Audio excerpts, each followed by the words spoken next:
Sion dibuat oleh Tuhan berbeda. Saya katakan tadi pagi saudara, ada perbedaan antara Sion dan Sinai. Waktu orang Israel berjalan di padang gurun, mereka dibawa ke Gunung Sinai. Di Gunung Sinai mereka mengalami perjumpaan dengan Tuhan. So Sinai lebih berfokuskan kepada tempat atau sebuah lokasi, tapi Sion bukanlah sebuah lokasi. Sebelum bangsa Israel masuk ke tanah perjanjian, menduduki tanah dan negeri yang Tuhan berikan, tidak ada gunung yang namanya Sion. Jadi Sion berbeda dengan Sinai. Sinai adalah sebuah lokasi atau gunung yang sudah ada sebelum didatangi atau dijumpai oleh orang Israel dan Tuhan. Namun Zion atau Sion berbeda dengan Sinai sebab Sion adalah sebuah gunung atau bukit yang dibangun atau dibentuk oleh Tuhan. Dan saudara dan saya adalah bangunan Tuhan, orang-orang percaya yang dibawa Tuhan untuk mengalami perjumpaan dengan Tuhan secara ilahi, orang-orang yang berjalan dengan Tuhan di hari-hari terakhir ini, in these last days, Tuhan sedang mencari sekelompok orang yang dia bisa sebut adalah Sion. Jadi saudara harus tahu bahwa gereja kemuliaan Sion bukan hanya bicara tentang sebuah lokasi, gereja lokal di mana Anda beribadah di hari Minggu. Gereja kemuliaan Sion bukan hanya bicara tentang gedung yang Tuhan sedang percayakan kepada gereja ini yang sedang dibangun. Anda bisa lihat modelnya di luar. Tapi Sion adalah saudara dan saya. Sion adalah orangnya. Jadi yang paling menyedihkan jangan sampai gedungnya terbangun tapi orangnya nggak terbangun. Kalau orangnya nggak terbangun, cuma gedungnya yang terbangun, ada gedung namanya Gereja Kemuliaan Sion. Tapi nggak ada Sionnya di situ. Sebab waktu ada Sion, maka hadirat kemuliaan Allah, kuasa Tuhan menjadi nyata. Kuasa kemuliaan Tuhan tidak bisa direkayasa. Tuhan hadir waktu dia ditinggikan. Amin. So God is building Zion. Dan saya percaya saudara dan saya sedang dibawa oleh Tuhan khususnya wadah ini untuk masuk di dalam your destiny. With the building of your church, God is saying to GKS Light to the Nations, this is the time, ini waktunya untuk Anda menghidupi destiny saudara. Amin saudara. Mazmur 110 ayat yang pertama dan ayat yang seterusnya. Di ibadah yang pertama saya katakan, saudara catatnya dengan cepat, karena saya akan kasih emphasis hari ini di poin yang kedua, di ibadah yang kedua. Tapi tadi pagi saya katakan bahwa yang pertama, gereja kemuliaan Sion atau the glory of Zion, itu adalah orang-orang yang mengalami perjumpaan yang supranatural dengan Tuhan.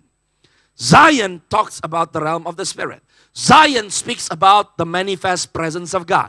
Jadi orang-orang yang Sion, orang-orang yang ada di dalam Sion atau orang-orang Sion adalah orang-orang yang mengalami perjumpaan ilahi dengan Tuhan. Saya bagikan tadi pagi dari Matius 28 ayat yang pertama sampai ayat yang ke-17. Saya katakan dengan cepat tadi pagi, ayat 18 sampai ayat 20 di Matius 28, Anda akan membaca tentang amanat agung. Amanat agung yang berkata, pergi dan jadikan semua bangsa muridku. Baptis mereka di dalam nama Bapa, Anak, Roh Kudus, ajarkan kepada mereka apa yang aku telah ajarkan kepada kamu, dan ketahuilah bahwa aku menyertai kamu sampai pada kesudahan zaman. Tapi saudara dan saya tidak bisa melakukan amanat agung kalau saudara dan saya nggak pernah mengalami perjumpaan dengan Tuhan. Nah, memasuki tahun 2024 dari Matius 28, saya belajar dari ayat yang pertama sampai ayat yang 17. Saudara bisa baca di rumah atau saudara bisa dengar rekaman yang untuk ibadah yang satu tadi. Saya katakan bahwa ada sekelompok wanita-wanita yang mengalami perjumpaan dengan Tuhan. Matius 28 ayat yang pertama, at least kita baca tentang Maria Magdalena. Yang mana 7 roh jahat diusir dari Maria Magdalena. Tuhan mencari orang-orang yang bukan hanya lahir baru, mengalami perjumpaan dengan Tuhan. Tapi kalau Anda baca di Matius 28, ini saya memberikan rangkuman. Saudara akan lihat bahwa wanita-wanita ini pergi ke kubur Yesus karena mereka mencari Yesus. Tanpa ada yang kasih janji, tanpa ada yang kasih nubuatan, tanpa dikasih mimpi, seorang malaikat muncul di kubur Yesus menjumpai mereka. Asal dari semua perjumpaan ilahi, bukan karena kalian kejar perjumpaan ilahinya. Waktu hatimu sungguh-sungguh mengejar Tuhan, waktu hatimu sungguh-sungguh mengejar dan mencari Yesus, di situ surga terbuka untuk saudara. Yang mengerti katakan amin. Wanita-wanita ini dapat mandat. Kamu harus kasih tahu sama semua murid Yesus. Kalau Yesus sudah bangkit dan dia akan menjumpai mereka di Galilea. Wanita-wanita ini mengalami perjumpaan ilahi yang merubah hidup mereka. Dan mereka menerima mandat. Mereka dapat pesan. Kamu harus ngomong sama 11 murid Yesus. Ini adalah gambaran orang-orang Sion. Anda akan menemukan Sion, gunung atau bukit Sion, itu ada di tengah-tengah kota Yerusalem. Kota Yerusalem bicara tentang sekelompok orang percaya, orang Kristen yang notabene datang ke gereja hari Minggu. Mereka menjalankan ibadahnya dan mereka menyebut diri mereka sendiri Kristen. Tapi di tengah-tengah orang Kristen yang datang ke gereja, banyak orang Kristen gadungan, orang Kristen KTP, orang Kristen naik turun kayak yoyo, orang Kristen kapal selam. Di tengah-tengah orang Kristen yang kayak begini, Tuhan sedang mencari sekelompok orang yang mengalami perjumpaan dengan dia di atas Gunung Sion. Di tengah-tengah orang Kristen, dia akan ketemu sisa. Katakan sama-sama dengan saya sisa. Katakan sama-sama sisa. Ada orang sisa yang dia ketemu. Yang gak tercemar oleh karena dosa. Yang gak tercemar dengan modern Christianity. Yang gak tercemar dengan doktrin-doktrin yang salah. Yang gak tercemar dengan gaya hidup yang salah. Tapi orang-orang ini mengalami perjumpaan. Mendengar suara Tuhan. Berkomunikasi dengan Tuhan. Dan dipenuhi kuasa dari tempat yang maha tinggi. Ini gereja Sion, saudara. Saya katakan tadi pagi, makanya gereja Sion itu kontroversial. Kalau Anda mau bergerak di dimensi apostolik profetik, tapi Anda gak tahu menyangkal diri, Anda akan kecewa dengan Tuhan. Siapa bilang bergerak di profetik itu gampang? Saya katakan tadi pagi, lu ngomong yang benar bisa disalah artiin sama orang. Apalagi lu ngomong yang salah. Kalau kita cuma ngeliat profetik keren, nyampein suara Tuhan. Kalau Anda betul-betul beroperasi di dalam karunia profetik, Anda akan melawan. Melawan apa sih? Yang menjadi suara semua orang. Profetik itu gak main-main, saudara. It's a lonely journey. Anda akan baca nabi-nabi Tuhan. Dari Musa, Elia, Yeremia. Saudara lihat hidup mereka. Anda dan saya bisa melihat, wow dahsyat. Tapi hidup mereka itu penuh dengan tetesan air mata loh. Penuh dengan kesendirian. So kalau Tuhan sedang mengintroduce dimensi apostolik dan profetik. Dan Anda mau orang Kristen yang nyaman. Jangan ganggu saya, yang penting saya ibadah hari Minggu. Udahlah gak usah diajarin lah, gak usah dibangun lah. Gak usah dikasih tahu lah. Then you are not ready for the apostolic and prophetic anointing. Apostolic and prophetic anointing dikhususkan untuk orang-orang yang siap ambil resiko apapun. Kalau gak siap ambil resiko, the prophetic and the apostolic anointing gak bisa turun. Makanya banyak orang cuma jadi spectator. Lu bisa ngomongin tentang kebaikan Tuhan. Wah kegerakan di sana. Wah dahsyat. Ngalamin enggak lu. For what? Jangan cuma kagum sama orang dipakai Tuhan. Hari ini coba keluar dari tempat ini berkata, Tuhan pakai aku jadi alatmu. Mau sekecil apa dilihat orang, but use me for your glory. Karena Tuhan gak pernah nanya, kamu ngeliat kegerakan itu gak? Kamu datang ke KKR itu gak? Kamu didoain sama orang itu gak? Enggak loh. Tuhan tanya, orang yang aku taruh di samping hidup kamu pernah doain gak? Kamu pernah layanin atau enggak? Kalau kita gak dibangun, kita bukan orang Sion. But the glory of Zion speaks tentang orang-orang yang mengalami perjumpaan dengan Tuhan. Wanita-wanita ini ngelihat malaikat, mereka dengar suara Tuhan, saya katakan tadi pagi, mereka terima mandat. Mereka lari sekencang-kencangnya. Alkitab berkata mereka pergi dengan takut dan gentar, dengan sukacita yang besar. Saudara lihat ya? Orang yang dibangun di atas Sion, mereka lebih takut Tuhan daripada takut orang. Orang-orang Sion gak takut sama keadaan zaman loh. Orang-orang Sion gak takut sama keadaan ekonomi loh. Orang-orang Sion tahu kekuatan mereka ada di dalam Tuhan. Dan sukacita besar memenuhi mereka. Generasi ini dipenuhi dengan orang yang makin lama makin depresi. Mental health, ketemu dengan psychiatrist. Anda gak butuh ketemu sama psychiatrist. You just need to meet Jesus Christ. Kalau engkau bertemu dengan Tuhan, wanita-wanita ini, man, mereka all out. Dan mereka pergi melakukan yang malaikat ini sampaikan. Saya katakan tadi pagi, berita yang paling saya suka di Matius 28, tiba-tiba Yesus muncul di depan mereka. Dan Yesus cuma ngomong satu hal, salam bagimu. You have to catch that understanding. Salam bagimu bukan good morning. Salam bagimu bukan cuma shalom, enggak kayak begitu. Saudara tahu, setiap kali rabi, imam kasih salam, itu ngomong tentang apa sih? He bless. Wanita-wanita itu gak pernah minta berkat, gak pernah berdoa.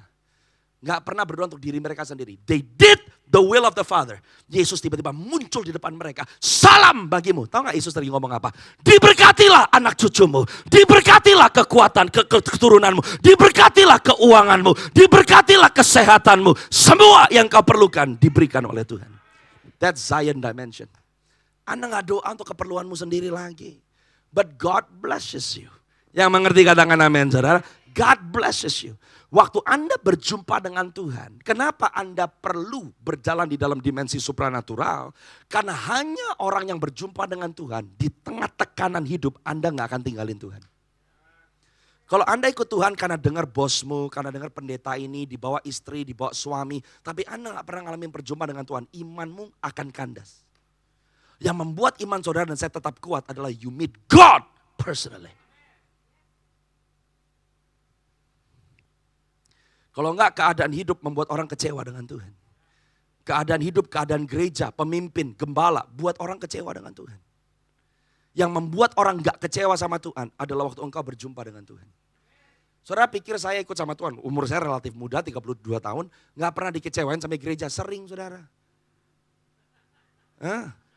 Emang pelayanan semuanya oke? Enggak, pelayanan banyak politiknya. Do you understand what I'm saying? Siapa bilang pelayanan itu semuanya hip-hip hure? Enggak hip-hip hure. Tapi apa yang membuat saya tetap mengikut Tuhan? Karena yang mati buat saya, Yesus Kristus namanya. When you hear God's voice yourself, bukan kata orang. Anda bisa terima nubuatan tapi tetap bisa nyangkal Yesus. Tapi waktu engkau dengar Tuhan berbicara kepada telingamu sendiri, di situ ada satu iman yang datang bukan dari dunia ini, tapi itu ditanam, ditancap oleh Bapa Surgawi. Yang mengerti katakan amin, saudara. God wants you to be a supernatural people. Zion is a supernatural place. Zion is a supernatural people. Jadi itu poin nomor 1 yang saya katakan tadi pagi. Ya. Mazmur 110 ayat yang pertama. Watch, Alkitab berkata, Mazmur Daud. Demikianlah firman Tuhan kepada Tuanku. Perhatikan satu kalimat itu. The Lord says to my Lord. Perhatikan. Daud lagi dengar sebuah perbincangan. Atau Daud sedang mendengar sebuah perkataan. Ini antara Bapa dan Yesus. Kok bisa dengar? Zion people lives in the presence of God. Ini Daud bisa dengar loh. Bapak lagi ngomong apa sama anaknya. Satu conversation yang terjadi di sorga. Tapi Daud bisa tahu. Ini bukan ngomong sama orang. The Lord says to my Lord. Yahweh says to Adonai. Itu bahasa Ibrani-nya tuh. Tuhan berkata kepada Tuanku. You see, if you want to be Zion people, saudara harus tahu Tuhan lagi ngerjain apa di surga. If you don't know what God is doing in heaven, you are not Zion people. Zion people lives by revelation. Zion people lives bukan berdasarkan dengan apa yang dunia katakan, tapi apa yang Tuhan katakan dari tahtanya. Tuhan berkata kepada Tuanku, ngomong apa? Bapa kepada anaknya Yesus, duduklah di sebelah kananku sampai kubuat musuh-musuhmu menjadi tumpuan kakimu. Nomor 1 tadi pagi saya katakan bahwa Zion people walks in the realm of the spirit. Ini poin nomor 2. Tolong catat ya. Kalau di bahasa Inggrisnya dikatakan sit at my right hand until I make your enemies as your footstool. Katakan sama-sama dengan saya duduk. Katakan sama-sama dengan saya duduk. Nomor 2, Zion people bergerak dari tempat peristirahatannya Tuhan. Rest. Zion people are people who knows how to rest in the goodness of God. Beristirahat di dalam kebaikan Tuhan. Nah saudara harus tahu istirahat yang dimaksud Tuhan ini bukan gak ngapa-ngapain. Saya temukan rahasia istirahat. Ternyata istirahat ada hubungannya sama membangun sebuah tempat tinggal. Dari mana ayatnya pastor? Ibrani pasal yang keempat, ayat yang ke-9. Tolong dibuka. Ibrani pasal yang keempat, ayat yang ke-9.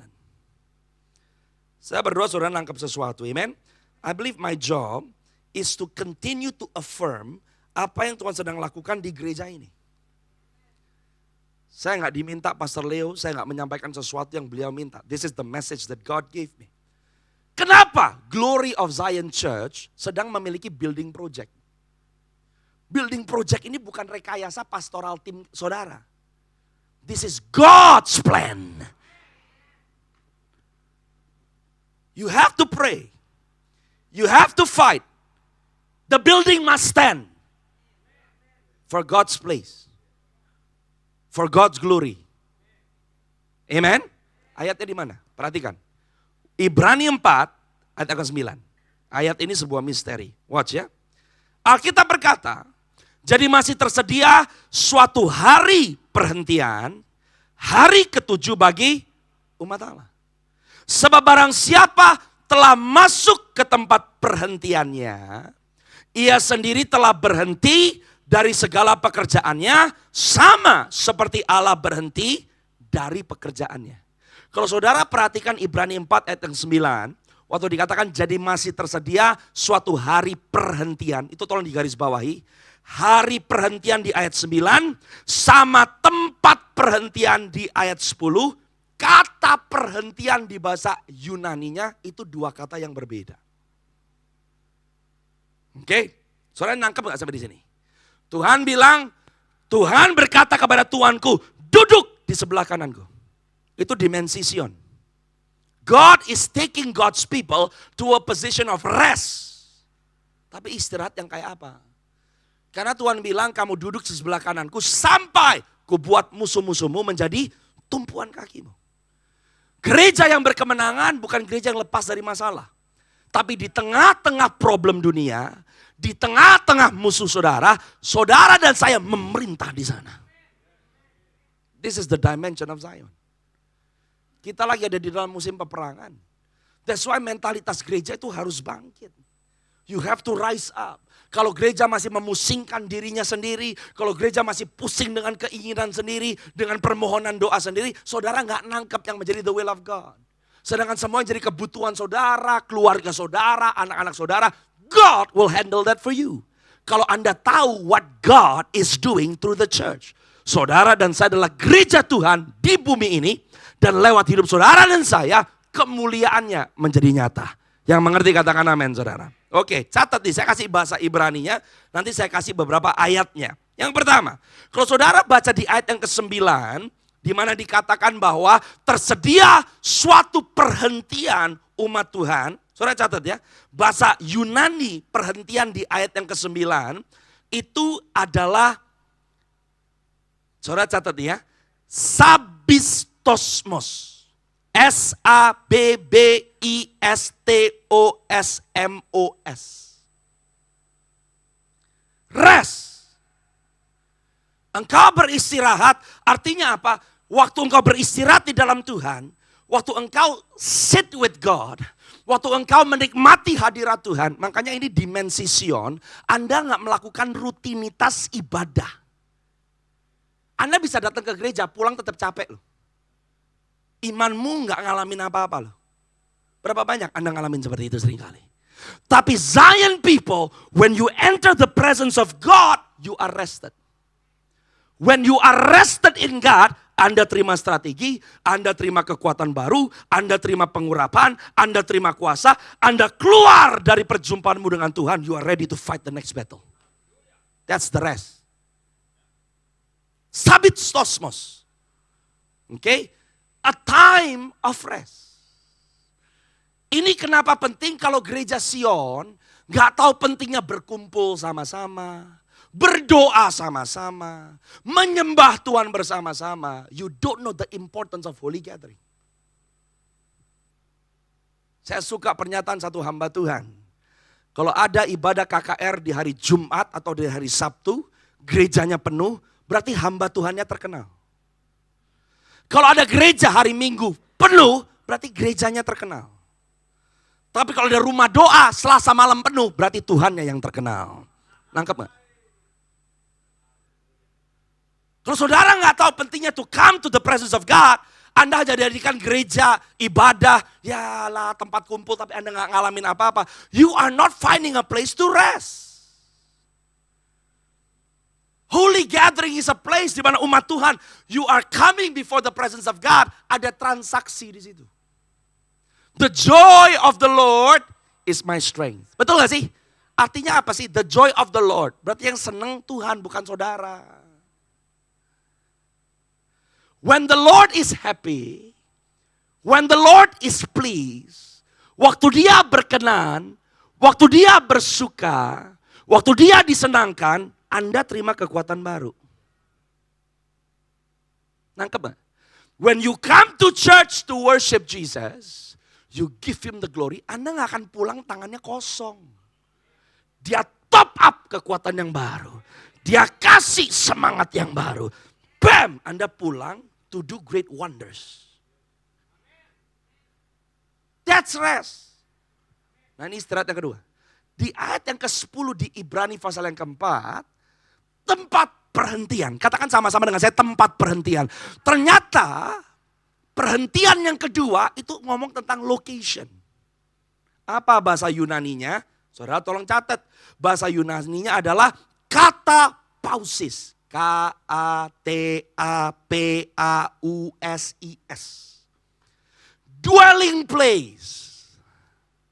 Ini lokasi ini. Kenapa Tuhan minta GKS Kemuliaan Sion Light to the Nations membangun tempat? Because God wants a dwelling place. Makanya, kalau sekarang kita ngikutin tren modern, pastor gak usah buang duit. Nyewa aja. Yang penting kan kumpul. Gak perlu gedung-gedung kayak begitu, pastor. Uangnya bisa kasih makan fakir miskin. Anda gak ngerti plan Tuhan. Ingat di Matius, Tuhan Yesus bilang, serigala punya liang, betul. Tapi anak manusia gak punya tempat untuk membaringkan kepalanya. Tempat peristirahatan Tuhan adalah gerejanya yang memerintah. Kenapa Anda punya tempat? Supaya you can do the bidding or the will of the Father. Kata pausis, a dwelling place. Mana ayat-ayat pendukung Anda bisa pelajari? Yosua 21. Ayat 44 sampai 45. Setiap kali orang Israel memiliki peristirahatan, selalu ada tempat yang dijarah untuk hormat dan kemuliaan nama Tuhan. Selalu. Yosua, Anda catat, baca di rumah. 21, 44. Yang kedua, Raja Salomo. 1 Raja-Raja 5, ayat yang keempat sampai ayat yang kelima. Raja Salomo bilang, you gave me rest. Because you give me rest, I will build my house for you. Orang yang ketiga siapa saudara? Daud. 1 Tawarik 22. Ayat yang ke-18. A dwelling place for God. Zion people will be entrusted by God to have a dwelling place. Jadi waktu Tuhan bilang, sit at my right hand until I make your enemies your footstool. Orang-orang Sion, itu Anda gak hidup, gak tahu tujuan hidup. Artinya apa Anda punya dwelling place? Gak cuma ngomong tentang gedung gereja saudara. Kalau Anda dan saya adalah orang-orang Sion, berarti karirmu itu diberkati Tuhan. Keluargamu berhasil. Yang kamu pegang dengan tanganmu itu berhasil. Karena waktu Tuhan dipermuliakan lewat hidupmu, dia beristirahat atas saudara. Nangkep gak saudara? Jadi Anda gak bisa dapat peristirahatan kalau gak ada peperangan. There is no rest if there is no war. Tuhan lagi kasih ini dual dimension nih. Satu, kalau kamu ngerti how to get in tune with me, kamu akan punya kekuatan ilahi yang dunia gak bisa kasih. Makanya kamu ngomong apa itu terjadi. Hidup orang bisa berubah. Anda gak gampang terhempit dengan kenyataan dan hidup. Dengan keadaan. You can fight. Why? Because you are fighting from Zion's dimension. Tapi orang-orang Sion di tengah-tengah keadaan akhir zaman. Makanya salah satu penipuan iblis yang paling besar di akhir zaman ini adalah, udahlah Yesus sudah mau datang, ngapain serius-serius amat. Ngapain punya anak? Ada orang pernah ngomong gitu sama saya. Nggak baca lu, terkutuklah ibu-ibu yang bersalin pada waktu anak manusia datang. Makanya nggak usah punya anak, no. God bless, you start a family, make sure you produce sons and daughters for the glory of God. Akhir zaman bukan lagi tempat, Tuhan udah mau datang. Udahlah, makanya hidup itu biasa aja. Gak usah mikirin tentang karir, gak usah mikirin tentang masa depan. Udah bisnis biasa aja. I tell you that's a lie from the devil. Karena Tuhan berkata, have dominion. Kuasailah bumi. Dimanapun engkau berada, siapapun yang Tuhan percayakan dalam hidupmu, besar atau kecil di mata manusia, tapi engkau mengerjakan untuk manusia, tapi engkau mengerjakannya untuk hormat dan kemuliaan nama Tuhan yang mengerti. Katakan amin. A place of rest, A place of dominion. Itu yang Tuhan minta untuk saudara dan saya alami. Yang mengerti katakan amin saudara. Yang mengerti katakan amin saudara. Jadi tempat ini penting nih. Kalau saudara prophetically Tuhan kasih nama gereja ini the glory of Zion, then you need to build a resting place for the glory of God. Karena it's not only for one generation loh. This is for generation to generation. Tuhan berkata kepada Tuanku. Tahu gak sih Tuhan ngizinin Daud melihat apa?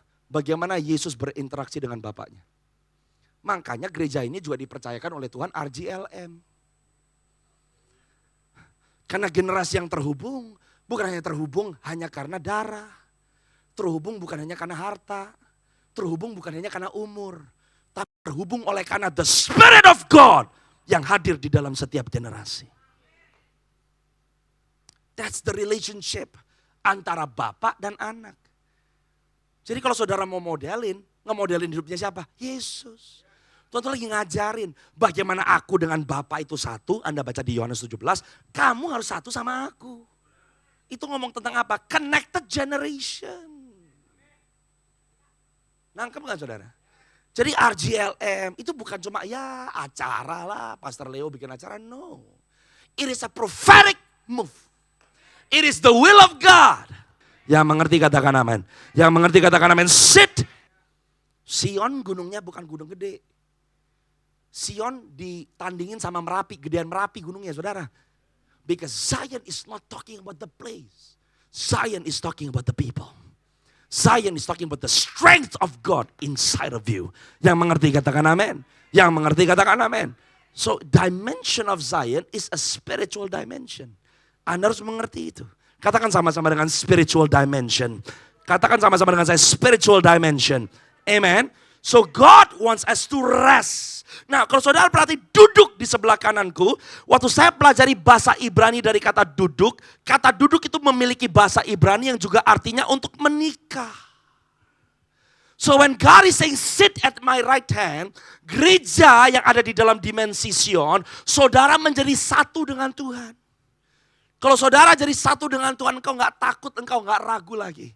Tapi engkau tahu bahwa imanmu di dalam Tuhan itu pasti. This is Zion people. Zion salah satu artinya adalah marry, to be one dengan Tuhan. Zion people believes, trust God, percaya bahwa bersama dengan Tuhan mereka akan lakukan perkara-perkara yang besar. That is Zion people. Satu ayat saya mau bacakan buat saudara. Zakaria pasal yang ke-8 ayat yang 12. Oh ini ayat luar biasa nih. Zakaria 8 ayat 12. Ini menurut saya bicara tentang sisa-sisa Tuhan di akhir zaman ini. Zakaria 8 ayat 14. Makanya kalau saudara Zion people, prophetic people, saya katakan berkali-kali. Kalau dimensi prophetic sedang dikembalikan Tuhan atas gerejanya, bukan hanya bicara tentang nubuatan. Tapi the prophetic anointing memampukan saudara untuk meraih. Katakan sama-sama dengan saya meraih. Amen. Meraih. I want to read for all of you. Oh haleluya. Let me find the verse. Zakaria 8 ya. Ayat yang ke-12. Ayat yang ke-12. Zakaria 8 ayat yang ke-12. Saya bacakan buat saudara semua. Ini janji nih.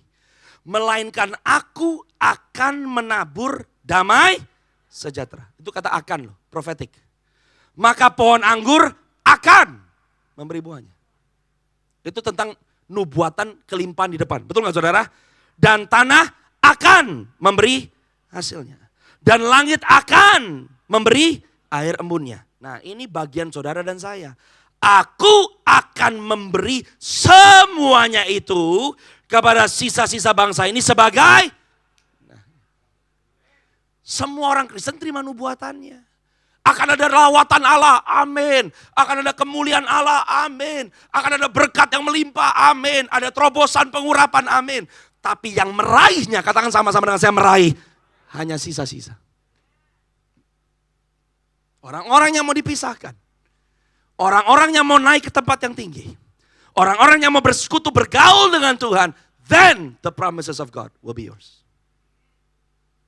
Yang mengerti katakan amin. Yang mengerti katakan amin. Visi Pastor Leo untuk tahun ini, season ini adalah apa? Higher and greater. Go high. High artinya apa? Kalau saudara gak masuk ke dimensi spiritual, then all the prophetic promises will not happen to you. Salah satu ayat emas saya buat tahun ini adalah Mazmur 24, ayat 7 sampai 10. Angkat kepalamu, hai pintu-pintu gerbang. Itu perintah. Gimana saudara bisa higher and greater? Shift your perspective. Angkat kepalamu dan mulai lihat Tuhan. Jangan lihat kondisimu. Baru terangkatlah pintu yang berabad-abad. Pintu yang berabad-abad bisa ngomong tentang janji Tuhan, nubuatan, terobosan, kesembuhan.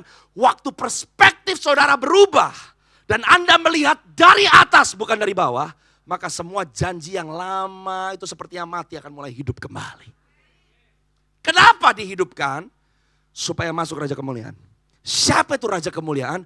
Tuhan gagah perkasa, Tuhan perkasa dalam peperangan. Dia Raja Kemuliaan. Jehovah Gibor Milkama. Saudara dipersiapkan untuk jadi tentaranya Tuhan. Amin. In this season of open doors, Tuhan lagi mengajak saudara untuk naik ke atas. Waktu engkau naik ke atas, perspektif saudara berubah, identitas saudara berubah. Saya suka kutip makanya Yoel 3. Biarlah yang lemah berkata aku ini bukan. Makanya baca Alkitab yang benar saudara. Biarlah yang lemah berkata aku ini pahlawan. Nangkep gak? Itu logika yang jawab. Memang yang lemah akan ngomong kuat. Tuhan gak mau cuma saudara jadi kuat. Dia rubah identitas saudara. Dia tuh gak cuma mau jawab doanya saudara. Saudara lemah dia gak cuma kasih kekuatan. Dia perlu rubah saudara dulu. Kalau lemah jadi kuat tuh biasa. Tapi kalau lemah jadi pahlawan, Anda berubah. Anda ditransformasi. Waktu identitasmu berubah, Anda tahu Anda pahlawan, kelemahan, kekalahan udah bukan jadi bagian saudara lagi. Tapi kekuatan yang baru dan kemenangan. Yang mengerti katakan amin. So God is changing the people.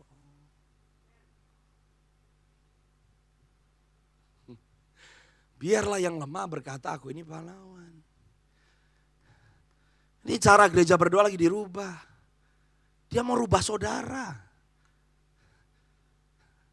Memang logikanya bilang biar orang lemah berkata aku ini kuat. Tapi ayatnya gak ngomong kayak begitu. He changed you. Zion people bukan cuma orang-orang yang suka terima mujizat.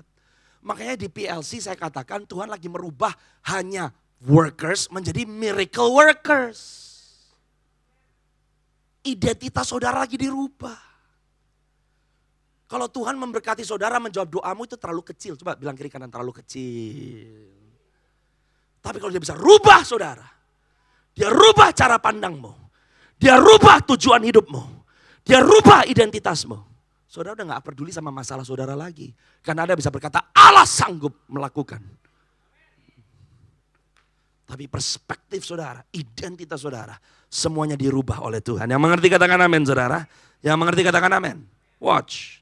Dia katakan duduklah di sebelah kananku. Sampai kubuat musuh-musuhmu menjadi tumpuan kakimu. Ayat 2. Tongkat kekuatanmu akan diulurkan Tuhan dari mana? Siapa tongkat kekuatan Tuhan? The scepter of authority. Itu saudara. That's the church. Kalau Anda bahasa Inggrisnya, kalau bahasa Indonesianya diulurkan Tuhan. Betul ya? Tapi kalau di bahasa Inggrisnya ngomongnya kayak begini saudara. Mantap. Bahasa Inggrisnya ngomong kayak begini. The Lord sends forth. Tuhan mengutus dari Sion. Katakan sama-sama mengutus. Katakan sama-sama mengutus. Kata apa itu mengutus? Apostolik. Gereja yang apostolik adalah gereja yang membawa otoritas Tuhan. Artinya apa? Signs, wonders, deliverance akan terjadi. Yang mengerti katakan amin. You need the power of the Holy Spirit. An apostolic church must walk in sign and wonders. Kalau Anda bilang Anda apostolik tapi tidak ada mujizat yang terjadi, you are not apostolic. Because apostolic is confirmed by signs, wonders, and miracles. The Lord sends forth His scepter from Zion. Dari Zion. Ada tongkat otoritas yang diutus dari Zion. Yang mengerti katakan amin. Dan saya percaya tempat saudara yang baru nanti, that will be the place where the scepter of God will be stretched from heaven. Orang sakit sembuh, yang buta melihat, yang timpang berjalan, orang akan mengalami financial breakthrough di sana. Tapi yang Tuhan lagi cari siapa? Saudaranya dulu. You need to be the miracle workers first. Jadi dimensi ini jalannya bersama-sama. Anda suka berpikir nggak? Proyek gedungnya lagi jalan, tapi Anda diperlengkapi, RJLM datang. Why? Ada ajakan spiritual dimension saudara harus naik ke atas. Katakan kepada kiri kananmu, engkau harus berubah. Katakan engkau harus berubah. Oh, haleluya. In Zion he stretched forth his scepter of authority. Tongkat kekuatanmu akan diulurkan Tuhan dari Sion. Memerintahlah di antara. Next point yang saya mau kasih tahu sama saudara. Zion people adalah orang-orang yang memerintah. Memerintah lewat apa? When you learn how to worship and you praise God. This is the power of prophetic worship, saudara. Waktu Anda mulai memuji, menyembah Tuhan. Waktu Anda mulai menaikkan suaramu. Zion is always about the presence of God. Bagaimana Anda bisa hadirat Tuhan hadir waktu engkau bukan hanya bernyanyi tapi engkau memuji. Anda bisa bernyanyi tapi belum tentu memuji. Karena bernyanyi semua orang juga bisa bernyanyi. Tapi memuji lebih daripada bernyanyi. A heart that is surrendered to God. When the joy of the Lord comes. Waktu sukacita di tengah-tengah masalah. Tapi Anda bisa punya sukacita. Anda bisa berdiri dengan tegak. Anda gak takut dan ragu. Anda bisa mengucap syukur. Di situ kerajaan Allah sedang datang. God is challenging your enemies. When you rule, katakan sama-sama dengan saya, rule atau memerintah di antara musuhmu. Oh haleluya. Anda bisa buka di rumah 2 Tawarik pasal yang ke-20 22. Waktu mereka memuji Tuhan, musuh bangsa Israel tercerai-berai. When they sing, worship and glorify. Waktu mereka meninggikan, memuliakan nama Tuhan. Amen. Ayat yang ketiga, dikatakan pada hari tentaramu, bangsamu merelakan diri untuk maju dengan berhiaskan kekudusan dari kandungan fajar tampil bagimu keremajaanmu seperti embun. Baca ulang. Pada hari tentaramu, bangsamu merelakan diri untuk maju dengan berhiaskan. Apa ciri khas gereja yang mengalami kemuliaan Sion? Tidak ada orang yang perlu dipaksa terima Yesus. Mereka akan datang dengan sendirinya memakai pakaian kekudusan. The conviction of the Lord. Ini tentara mau perang loh. Kalau ada peperangan, Anda bisa volunteer. Berarti yang maju itu orang yang gak takut mati. Betul gak sih? Orang-orang dari Sion gak takut sama kematian. You will fight in the thick of the battle. Kenapa? Karena Anda tahu, your life is fully dedicated for the glory of God. 3 ciri khas orang di Sion. Bisa memimpin, bisa membangun, dan bisa melayani. Dan saya percaya 3 hal ini akan dibangun di gereja ini. Orang-orang yang bisa memimpin, orang-orang yang bisa membangun, dan orang-orang yang bisa melayani. These 3. Zion people are leaders. Zion people are builders. Zion people are servants of God. Yang mengerti katakan amin. Yang mengerti katakan amin. You need to serve God. Anda harus membangun. Dan Anda harus memimpin. Ini adalah kriteria Zion people. Orang-orang yang dibangun di atas Gunung Sion. Ayat yang keempat. Tuhan telah bersumpah dan ia tidak akan menyesal. Engkau adalah imam untuk selama-lamanya menurut Melkisedek. Ayat yang kelima. Tuhan ada di sebelah kananmu. Ia meremukkan raja-raja pada hari murkanya. Ia menghukum bangsa-bangsa sehingga mayat-mayat bergelimpangan. Ia meremukkan orang-orang yang menjadi kepala di negeri luas. Dari sungai di tepi jalan ia minum. Oleh sebab itu ia mengangkat kepalanya. Ayat ini misteri. Balik dulu sama saya di ayat yang keempat. Dikatakan di ayat yang keempat bahwa engkau adalah imam untuk selama-lamanya menurut Melkisedek. Ini ngomong tentang apa? Zion people adalah pendoa-pendoa yang Tuhan akan pakai untuk keselamatan bangsa-bangsa.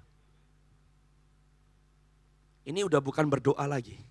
Tapi Anda berfungsi sebagai imam-imam. Untuk apa? Keselamatan bangsa-bangsa. Priest in the order of Melkisedek. Not according to the order of Aaron, tapi the order of Melkisedek. Artinya apa sih? God will use this church untuk Anda mulai bersyafaat untuk keselamatan bangsa Indonesia, bahkan untuk bangsa-bangsa. Yang mengerti katakan amin. Itu syafaat yang bisa datang, Anda tidak dimotivasi untuk berdoa. But because you see the coming revival. Waktu mata saudara bisa melihat, then you will have the strength untuk Anda mulai berdoa. Dan doamu akan merubah, bukan hanya hidupmu lagi, tapi merubah keadaan generasimu, merubah bangsamu, bahkan merubah bangsa-bangsa. God is raising up a strong church. Katakan sama-sama dengan saya, a strong church. Katakan sama-sama dengan saya, a strong church. The glory of Zion, Tuhan sedang mencari an army that He can use to change and transform the nations. Amin saudara. Amin saudara. He wants to use you. Dia mau pakai saudara. Kemuliaannya akan menjadi nyata atas saudara. Nah tiba-tiba tadi pagi waktu saya mau masuk ke ibadah yang kedua, God reminded me of a scripture. Saya mau tutup di sini saudara. Ya, saya mau stop di ayat yang keempat ini. Kenapa Anda tahu bekerja sama dengan Tuhan, Anda gak cuma terlena dengan mujizatnya, tapi yang kau rindukan adalah transformasi akan mulai terjadi. Kenapa transformasi itu penting? Coba ke Yohanes pasal yang kelima. God reminded me of the scripture. Saya mau tutup di sini. Oke, Anda nangkep pagi hari ini? Anda nangkep pagi hari ini, amin? A strong church. Zion people. Saudara akan dipakai oleh Tuhan for the sake of other salvation. Waktu saya baca Yohanes 5, ini adalah salah satu alasan waktu Tuhan kasih nama anak saya yang kedua Bethesda. Karena saya ada di Yohanes 5 berbulan-bulan saya gak bisa keluar saudara. Dan saya temukan satu misteri di Yohanes pasal yang kelima. Saudara perhatikan ya. Are you ready? Oke, Yohanes pasal yang kelima. Watch this. Alkitab bilang seperti ini. Di Yohanes pasal yang kelima, you see, orang yang ada di Sion, Anda gak akan puas dengan mujizat yang sporadis. That's not the goal. Ini ngomong tentang transformasi. Anda yang dirubah, Anda yang mengalami kemuliaan Tuhan, dan Tuhan sedang mencari umat yang menjadi seperti Dia. Saya katakan makanya di PLC, kebangunan rohani di akhir zaman ini bukan hanya orang terima Yesus. Tapi orang menjadi penyembah-penyembah Yesus yang menyembah Dia di dalam roh dan kebenaran. Kalau Anda cuma membawa orang kenal Yesus, Anda ngomong Yesus baik, Anda doakan keperluan orang itu akan dijamah. Betul gak saudara? Tapi kalau Anda membawa orang untuk menjadi seperti Yesus, mengalami perubahan dan transformasi, Anda sendiri dulu harus diubah dan ditransformasi. Ngerti gak? Tuhan mencari suatu umat yang layak sebelum Dia datang untuk kali yang kedua. That's the goal. Zion people, kalau Anda tahu hati Tuhan. Kenapa sih Anda harus tahu hati Tuhan? Karena when you do the purposes of God, saudara gak cuma melakukan sebuah aktivitas. Tapi engkau melakukan tepat, katakan sama-sama dengan saya tepat. Tepat sesuai dengan apa yang Tuhan kehendaki. Ini Yohanes 5 nih, ini misteri ini Yohanes 5. Siap ya? Sesudah itu ada hari raya orang Yahudi dan Yesus berangkat ke Yerusalem.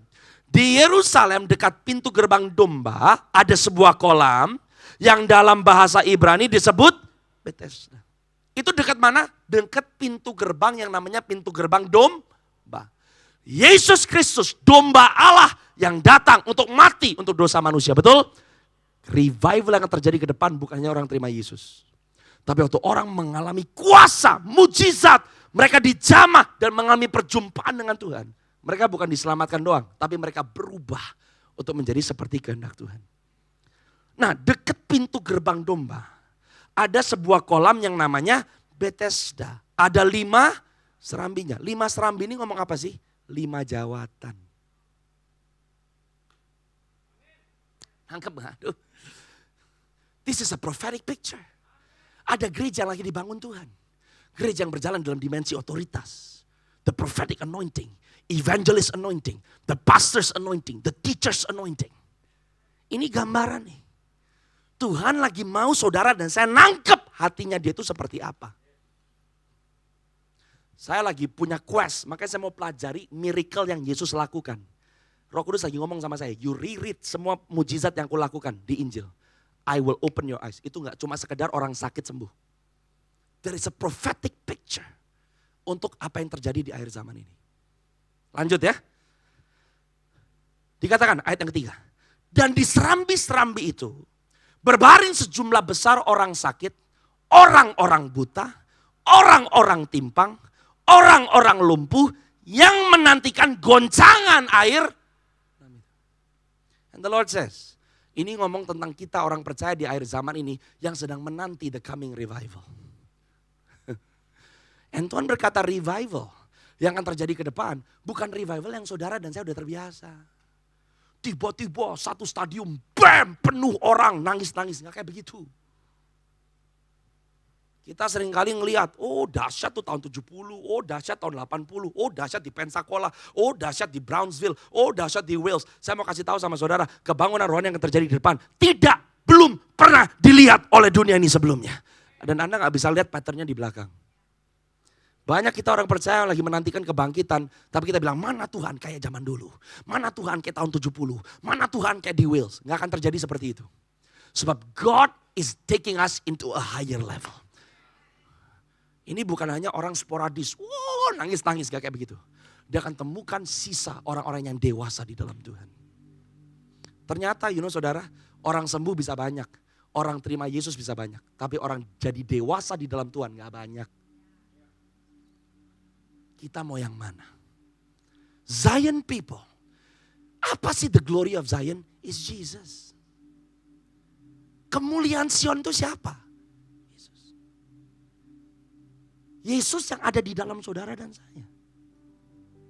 What is the harvest of the glory of Zion? Tuhan akan menemukan di akhir zaman ini orang-orang yang rupanya, baunya, cara ngomongnya, cara berpikirnya, cara bicaranya, cara hidupnya tidak beda jauh, bahkan sama seperti Yesus.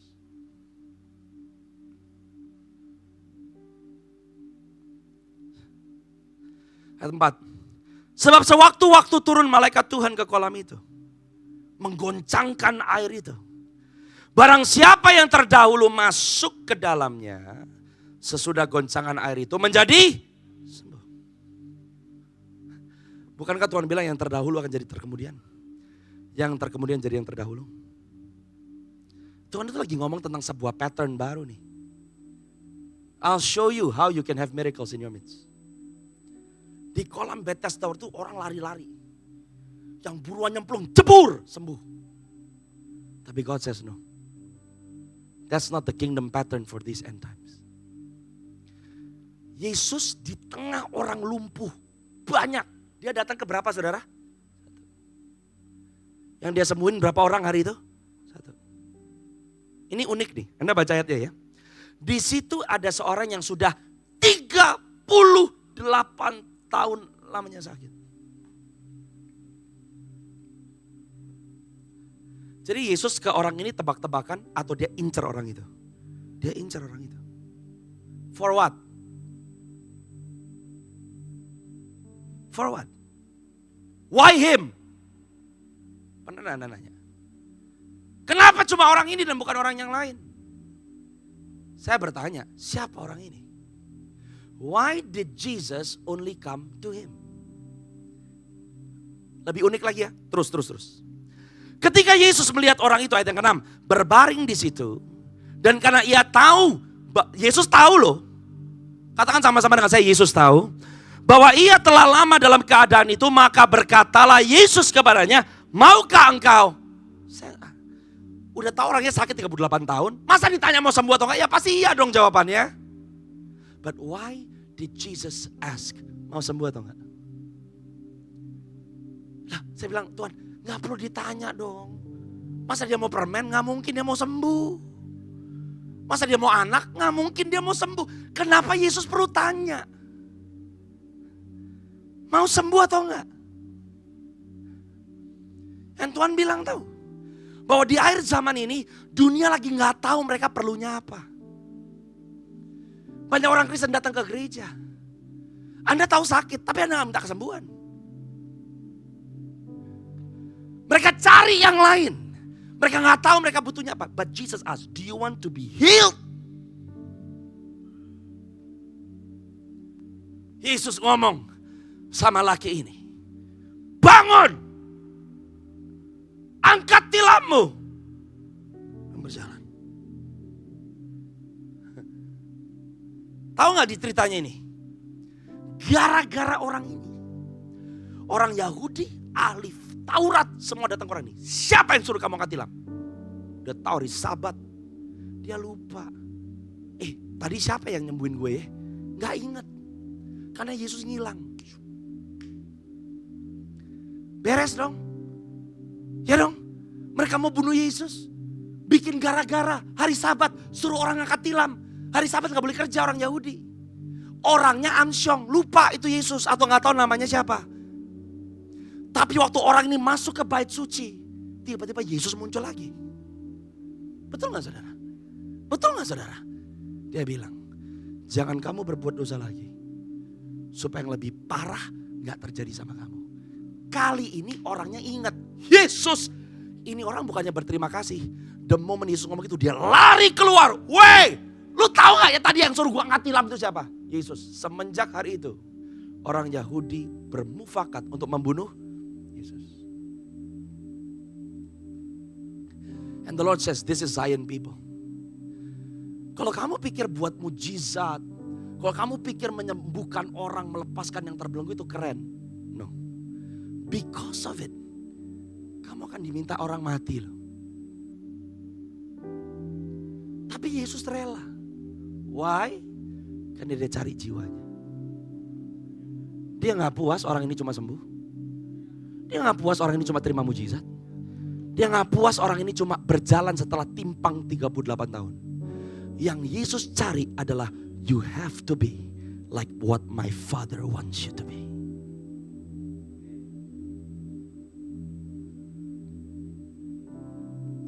Why must you have the heart of God? Karena orang-orang Sion gak cuma senang, euforia, ada kemuliaan Tuhan. No. You are on a mission. To do the will of the Father. Saya nangkap di Yohanes 5. It's a prophecy. Kemuliaan Tuhan yang akan dinyatakan ke depan akan sangat berbeda dari apa yang kita alami selama ini. Tapi dia lagi cari saudara yang bisa dengar suara Tuhan. Yang ngerti hatinya Tuhan. Kalau saudara dan saya paranoia takut mati, dia gak bisa kirim saudara. Karena dengan pengutusan Tuhan ada bahaya yang menanti. Anda pikir Anda menyuarakan suara kebenaran di tengah-tengah dunia yang gak mau tahu kebenaran. Anda gak terancam bahaya? Kalau kita gak berani, kita takut, kita maunya hanya nyaman di dalam 4 gedung gereja. Mustahil. Saya excited untuk kemuliaan Tuhan yang depan. Wes! Tapi saya juga sadar bahaya sedang menanti.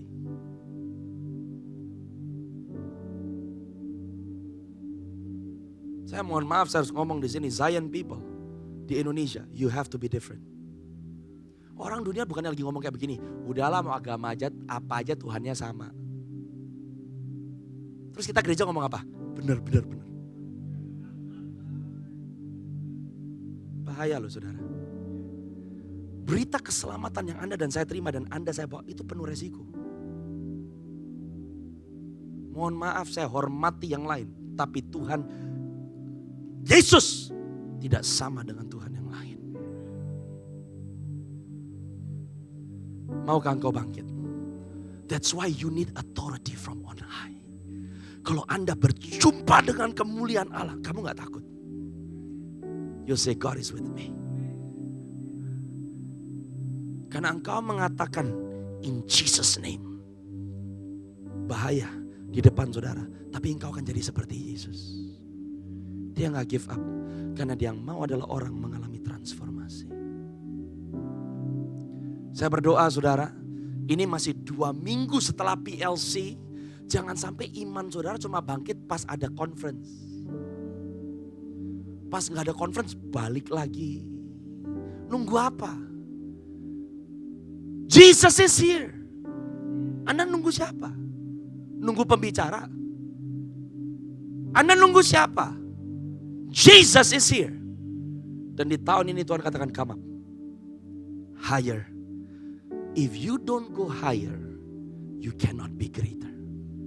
Kuncinya naik ke atas. Zion. Di Sinai cuma satu yang lihat kemuliaan Tuhan. Tapi di Sion semuanya lihat kemuliaan Tuhan.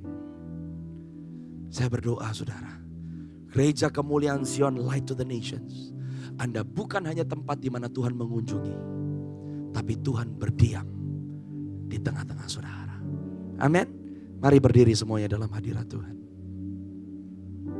Oh haleluya. Brokatiribu shikaralanamande. Kelabasatorulumundi shikaralanamande. Tutup matamu, tundukkan hatimu. I kept on picking up in my spirit. Ada beberapa dari saudara yang Tuhan minta untuk masuk di dalam pelayanan in this church. Tapi Anda masih menunda. If you are Zion people, maukah engkau berserah hari ini? Dan berkata, I want to build the house of God. It starts by you dedicating your life. Kalau kau datang ke gereja hanya rutinitas ibadah.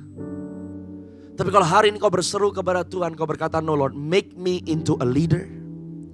Make me into a builder. Make me into a servant. Hari ini konsekrasikan hatimu. Dan saya mau encourage saudara, jangan tunda, jangan tunggu. Tapi ambil sebuah sikap untuk Anda mulai membangun rumah Tuhan. Klemun shikara. Saya mendengar Tuhan berkata, ada seseorang yang ada di ruangan ini. The Lord has given you a ministry. Dan pelayanan yang kau miliki adalah engkau akan menguatkan dan mempersiapkan pemimpin-pemimpin anak-anak muda.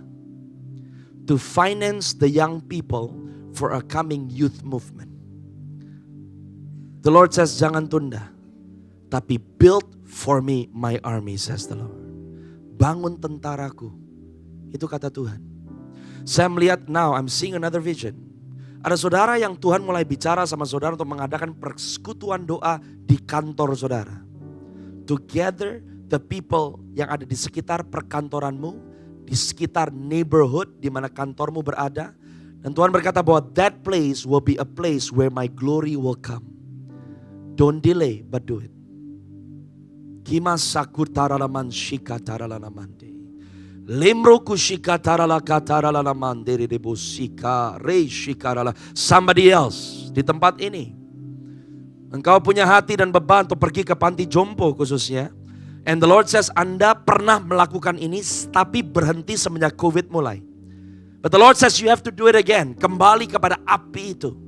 Dan jangan biarkan kemalasan dan merasa untuk ada di dalam zona kenyamanan itu membuat engkau diam di tempat. But do it again. The grace, the anointing is coming back upon you in Jesus' name.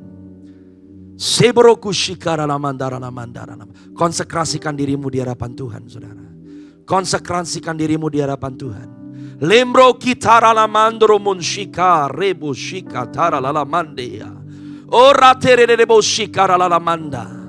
Kalau saudara mungkin panik, engkau mencoba melakukan segala sesuatu dengan kekuatanmu sendiri, tapi hari ini Tuhan berkata, duduk di sebelah kananku. Learn to rest in the Lord. Beristirahat di dalam Tuhan. Karena yang membuat engkau berhasil bukan engkau kerja lebih, bukan engkau kerja double, bukan engkau memberikan effort yang lebih, tapi rest in the goodness of God. Waktu engkau beristirahat di dalam hadirat Tuhan, engkau beristirahat di dalam rumah Tuhan, dan engkau belajar membangun manusia rohmu, di situ Tuhan akan bekerja di tengah-tengah saudara secara dahsyat dan luar biasa.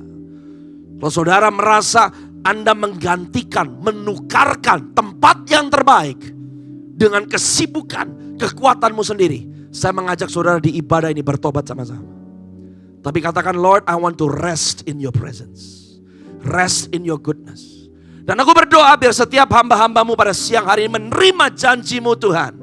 Bahwa di musim peperangan ini, engkau membangun keluarga kami, engkau membangun pekerjaan kami, engkau membangun pelayanan kami, engkau membangun bisnis kami, di mana kami menduduki yang menjadi janji-janji Tuhan, dan kami taking dominion, kami berkuasa. In the name of Jesus.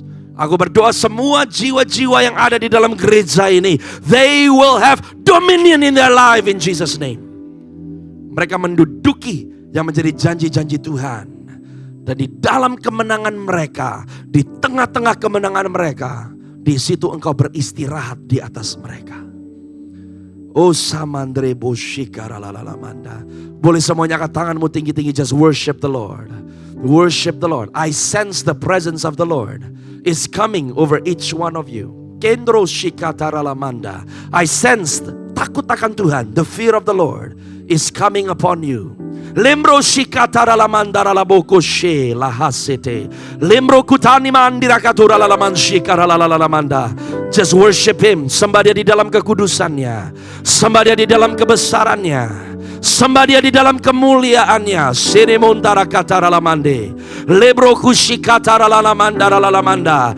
Dan Tuhan berkata atas gereja ini, I will have my Zion people, says the Lord. I will have my warriors, says the Lord. I will have my sons and daughters, says the Lord. So the Lord is saying to you, arise, arise, arise.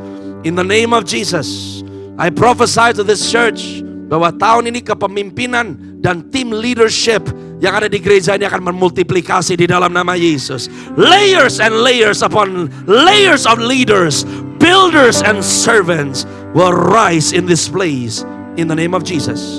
Terima kasih Tuhan. Engkau membawa gereja ini semakin hari semakin tinggi berjalan dengan Tuhan.